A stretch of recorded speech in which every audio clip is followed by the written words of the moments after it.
आजादी के बाद सबसे बड़ा क्रांतिकारी काम यूपीआई। नाम याद रखना भाई साहब। ये वो टैग है जिससे अमेरिका पूरी तरह डरा हुआ है। ये वो टैग है जिससे इंडिया का फाइनेंशियल वर्ल्ड में डंका बजने वाला है।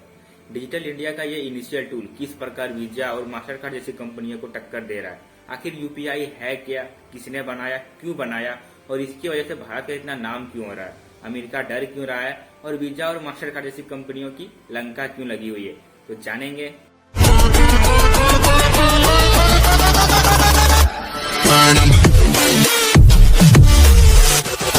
आखिर यूपीआई है क्या? तो देखिए सर, यूपीआई एक तरह का पेमेंट मेथड है। अब आप बोलोगे कि आरटीजीएस है, एनईएफटी है, आईएमपीएस है, ये सब थे तो सही, फिर यूपीआई की जरूरत क्यों पड़ी? तो देखिए भाई साहब, ऐसा है, हर एक सिस्टम को जरूरत के हिसाब से लाया गया। सबसे पहले आरबीआई ने 2004 में लाया आरटीजीएस, मतलब जिनको भी 2 लाख से ऊपर का पेमेंट करना है वो आरटीजीएस के थ्रू कर सकते हो। अब बोले भैया जिनको 2 लाख से कम का पेमेंट करना है उनका क्या? तो उनके लिए बोला ठीक है, तुम्हारे लिए भी हम कुछ करते हैं। तो फिर आरबीआई ने लेकर आया एनईएफटी, मतलब आपको 2 लाख से कम का पेमेंट करना हो तो आप एनईएफटी के थ्रू कर सकते हो। अब कोई लोग है कि 10,000 पेमेंट कर रहा है, कोई 5,000 कर रहा है, कोई 2,000 कर रहा है, तो इससे दिक्कत थी। तो आरबीआई ने कहा ठीक है, मतलब आप इसको एक काम करते हैं, हम 30-30 मिनट के बैच में करते हैं। मतलब आप 2 लाख से कम का पेमेंट तो कर पाओगे, लेकिन आपको 30 मिनट वेट करना पड़ेगा। फिर जनता जनार्दन की मांग उठी कि ना भैया, हमको 2 लाख से कम का पेमेंट भी करना है और 30 मिनट वेट भी नहीं करना पड़ना है। तो आरबीआई ने कहा रुक, हम कुछ जुगाड़ लगाते हैं। तो आरबीआई ने 2008 में एक अलग से ऑर्गेनाइजेशन बनाई थी, NPCI, national payment council of India.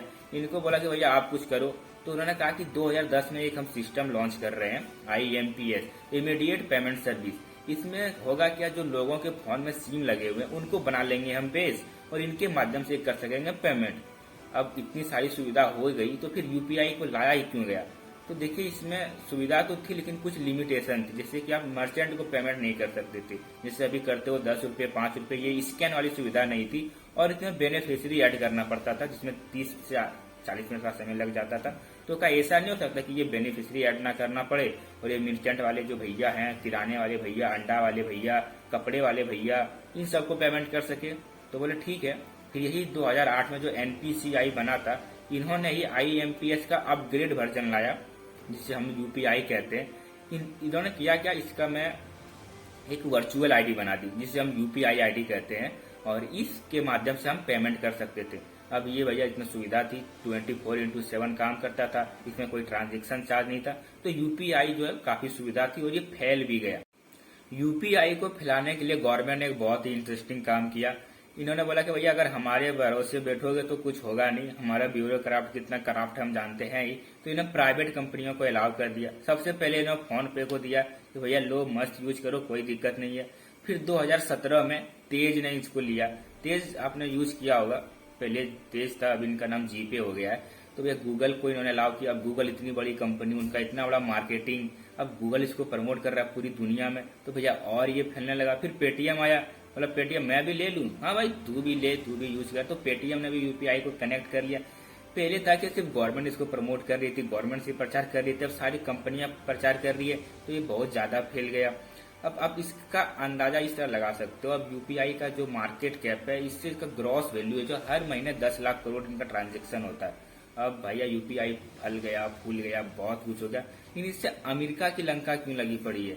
तो आपको पता होगा कि अमेरिका शुरू से ही फाइनेंशियल वर्ल्ड में नंबर 1 रहा है। अब चाहे टेक्नोलॉजी की बात करो, आईटी सेक्टर की बात करो, हर सेक्टर में जो है अमेरिका शुरू से ही दबदबा रहा है। तो उन्होंने कहा भैया ये कल जो पैदा हुआ है देश इंडिया, जिनके पास अच्छे से खाने तक के पैसे नहीं थे, वो आज ऐसी टेक्नोलॉजी ला रहा है जो हमारे पास भी नहीं है। तो उनको इस बात से चीर लगी। भाई चलो अच्छा, फिर बोला कि कोई बात नहीं भाई, तुम लाए हो तो तुम यूज करो, लेकिन इंडिया मान नहीं रहा है। इन्होंने एक नई कंपनी बना दिया, एनपीसीआई इंटरनेशनल पेमेंट लिमिटेड, और इनका उद्देश्य है कि पूरे विश्व में यूपीआई को फैलाना। अभी हाल ही में भूटान ने इसको एक्सेप्ट किया है, ये भूटान में लागू हो रहा है, सिंगापुर में लागू हो रही है, दुबई में लागू हो रही, और ऐसी 10 कंट्रीज है जिन्होंने इच्छा जाहिर की है।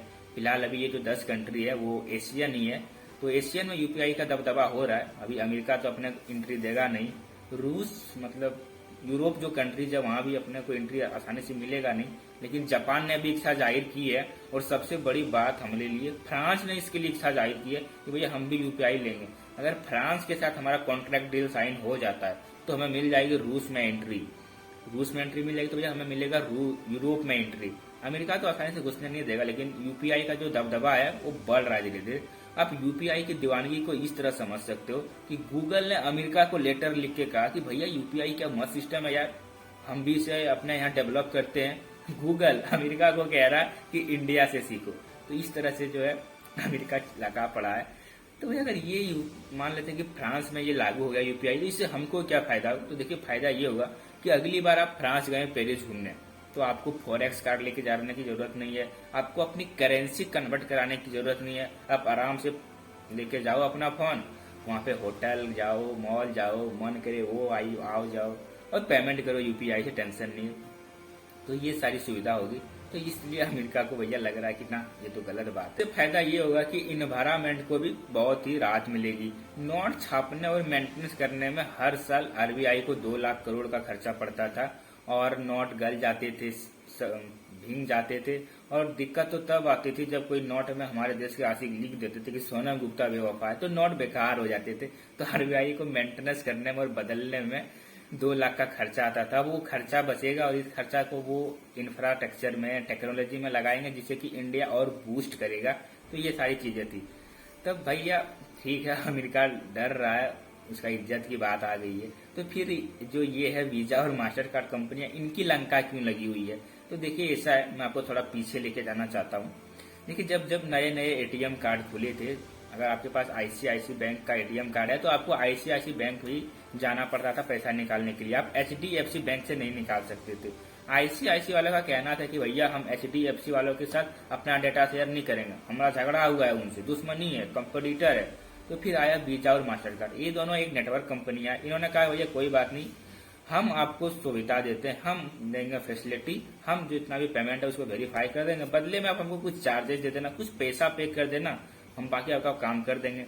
तो ये जो चार्ज लेते हैं इसको एमडीआर कहते हैं, मर्चेंट डिस्काउंट रेट, जो 1% से लेकर 3% तक होता है। आप किसी दुकान में पे किए होंगे कार्ड से या फिर मेडिकल शॉप में, पेट्रोल पंप में, तो आपको चार्ज करते होंगे 2%।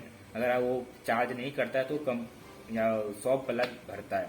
तो ये एमडीआर है, लेकिन ये यूपीआई में शून्य है। तो भैया लोग यूपीआई से ही पेमेंट करते हैं। अब अगली बार गए शॉप पे कार्ड से पेमेंट करना, वो बोलेंगे भैया क्या कार्ड से पेमेंट करते हो, इसमें तो 2% चार्ज लग जाएगा, एक काम करो आप यूपीआई मार दो।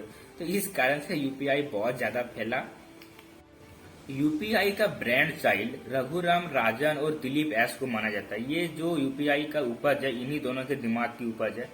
सर यूपीआई लॉन्च कब हुआ? 2016 में। अभी चल क्या रहा है? 2023। तब तो यार ये तो ताबड़तोड़ कर दिया होगा। हाँ भैया, डिजिटल इंडिया जो है डिजिटल पेमेंट में नंबर 1 हो गया यूपीआई आने के बाद।